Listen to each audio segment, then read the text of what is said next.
Hi, I'm doctor Srujana, general physician and diabetologist from Medistar hospitals Ameerpet. మన దగ్గర అన్ని రకాల కేసెస్ తీసుకుంటామండి. ఫీవర్ నుంచి స్టార్ట్ చేసుకుని ICU cases, ventilator cases, toxicology cases, జీర్ణకోశ, గ్యాస్ట్రో, నెఫ్రో అన్ని కేసెస్ కూడా మన దగ్గర ట్రీట్ చేస్తూ ఉంటాము.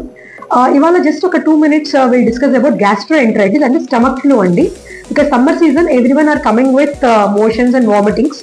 సో కారణం ఏంటంటే కంటామినేటెడ్ ఫుడ్ అండ్ వాటర్. కలుషితమైన ఆహారము అండ్ వాటర్ తీసుకోవడం వల్ల జనరల్ గా స్టమక్ అప్సెట్ అంటాం దాన్ని. వీటిలో 2-3 రకాలు ఉంటుంది. అంటే సింపుల్ గా మనం ఇంట్లో కూడా ట్రీట్మెంట్ చేసుకునే ఉంటుంది, లేదా హాస్పిటలైజేషన్ రిక్వైర్మెంట్స్ కూడా ఉంటాయి. నీళ్ళ విరోచనాలు, వాంతులు, జ్వరము, కడుపులో నొప్పి, ఇవి మెయిన్ గా మనం చూసే సింటమ్స్ అనమాట. మనం ఇంట్లో fresh vegetables and fruits, cooked food and కొంచెం బాయిల్డ్ వాటర్ ఇవి తీసుకున్నప్పుడు మనం జనరల్ గా వీటిని అవాయిడ్ చేయొచ్చు. సివియారిటీ ఎక్కువగా ఉండింది అంటే నీళ్ళ విరోచనాలు కానీ, రక్తపు విరోచనాలు కానీ, మ్యూకస్ అంటే గ్రీన్ కలర్ గా స్టూల్స్ కానీ ఫామ్ చేస్తున్నప్పుడు, కంటిన్యూస్ గా వామిటింగ్స్ నడుస్తున్నప్పుడు, చలి జ్వరం వచ్చినప్పుడు, హార్ట్ పాల్పిటేషన్స్ అంటాం అంటే గుండె దడగా స్టార్ట్ అయినప్పుడు, స్వెట్టింగ్ ఎక్కువగా ఉన్నప్పుడు వెంటనే హాస్పిటల్ విజిట్ చేయాల్సిన అవసరం పడుతుంది. అలాంటప్పుడు జనరల్ గా వైరస్ కాజ్ చేస్తుంది ఇట్లాంటివన్నీ కూడాను.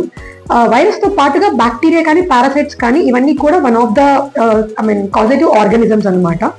సో వచ్చినప్పుడు ఏంటంటే ivy fluids, ORS, antibiotics if needed, and BP ఏమైనా తక్కువ వచ్చినప్పుడు బీపీ రిలేటెడ్ మెడికేషన్స్ కానీ, ఇవన్నీ మనం హాస్పిటలైజేషన్ చేసుకున్న తర్వాత మనం స్టార్ట్ చేసుకుంటాము. ఓఆర్ఎస్ అనేది ప్రతి ఇంపార్టెంట్, హైడ్రేషన్ ఇస్ ప్రతి ఇంపార్టెంట్ మనకి గ్యాస్ట్రోఎంటరైటిస్ ట్రీట్ చేయడం కోసం. సో ఫర్దర్ గా ఇంకేమైనా డీటెయిల్స్ కావాలన్నా, లేకపోతే ఫర్దర్ గా ట్రీట్మెంట్ గురించి ఏమైనా ఉన్నప్పుడు please come and visit Medistar hospitals and will treat you here. Thank you.